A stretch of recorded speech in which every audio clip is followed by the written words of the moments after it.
लूका का सुसमाचार 12 अध्याय 12:1 से 19 तक। इस खंड में हम यीशु के जीवन की 3 महत्वपूर्ण झलकियां देखते हैं। प्रार्थना में उनका एकांत, प्रेरितों का चुनाव और लोगों को चंगाई देने का उनका कार्य। यह अंश हमें न केवल यीशु के मिशन को समझने में मदद करता है, बल्कि यह हमारे व्यक्तिगत जीवन, बुलाहट और सेवा के मार्गदर्शन के लिए भी अत्यंत उपयोगी है।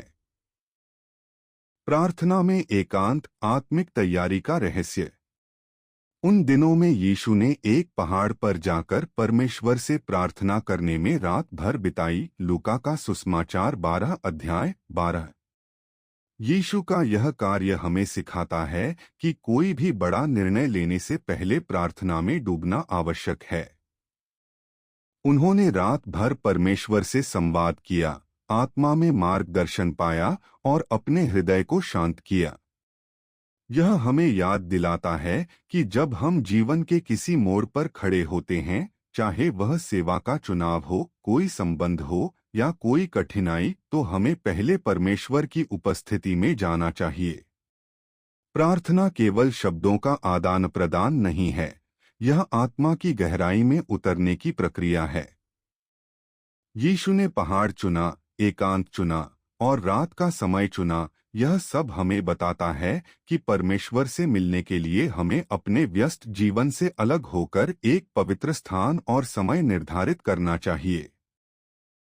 प्रेरितों का चुनाव, बुलाहट और जिम्मेदारी। जब दिन हुआ तो उसने अपने चेलों को बुलाया और उनमें से 12 को चुन लिया, जिन्हें उसने प्रेरित कहा। लूका का सुसमाचार 12 अध्याय 13। यीशु ने कई चेलों में से 12 को चुना। यह चुनाव केवल योग्यता पर आधारित नहीं था, बल्कि यह परमेश्वर की योजना और यीशु की प्रार्थना का फल था। हर प्रेरित की अपनी कमजोरी थी। पतरस ने इनकार किया, यहूदा ने धोखा दिया, फिर भी यीशु ने उन्हें चुना क्योंकि वह उनके हृदय को जानते थे और उन्हें रूपांतरित करने की शक्ति रखते थे। यह हमें सिखाता है कि परमेश्वर हमें हमारी कमजोरियों के बावजूद बुलाते हैं। वह हमें बुलाते हैं ताकि हम उनके प्रेम और अनुग्रह में बढ़े और उनके राज्य के लिए कार्य करें। प्रेरितों का चुनाव हमें यह भी दिखाता है कि बुलाहट के साथ जिम्मेदारी आती है। यीशु ने उन्हें सिखाया, उन्हें भेजा और उन्हें आत्मा से भर दिया। क्या हम अपने जीवन में उस बुलाहट को पहचानते हैं? क्या हम परमेश्वर की योजना में अपने स्थान को खोजने के लिए तैयार हैं? चंगाई और सेवा, प्रेम की शक्ति। और सारी भीड़ उसे छूने का प्रयत्न करती थी, क्योंकि उसमें से शक्ति निकलती थी और सबको चंगा करती थी। लूका का सुसमाचार 12 अध्याय 19। यीशु का जीवन सेवा का जीवन था। उन्होंने न केवल आत्मिक शिक्षा दी, बल्कि शारीरिक चंगाई भी दी। उनके स्पर्श में शक्ति थी, उनके शब्दों में जीवन था और उनके हृदय में करुणा थी। लोग उनके पास टूटे हुए, बीमार और पीड़ित होकर आते थे और वह उन्हें चंगा करते थे। यह हमें सिखाता है कि सच्ची सेवा वह है जो प्रेम से प्रेरित हो।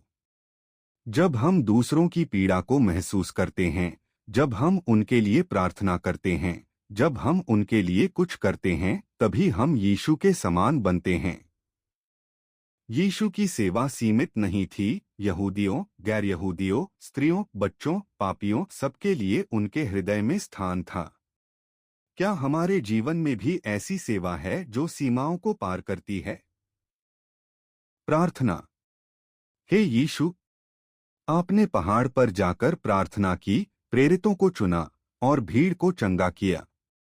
मुझे भी सिखाइए कि मैं प्रार्थना में गहराई से उतरूं, आपकी बुलाहट को पहचानूं और प्रेम से सेवा करूं। मेरे हृदय को रूपांतरित कीजिए, मेरी आत्मा को चंगा कीजिए, ताकि मैं आपके राज्य का सच्चा सेवक बन सकूं। आमीन।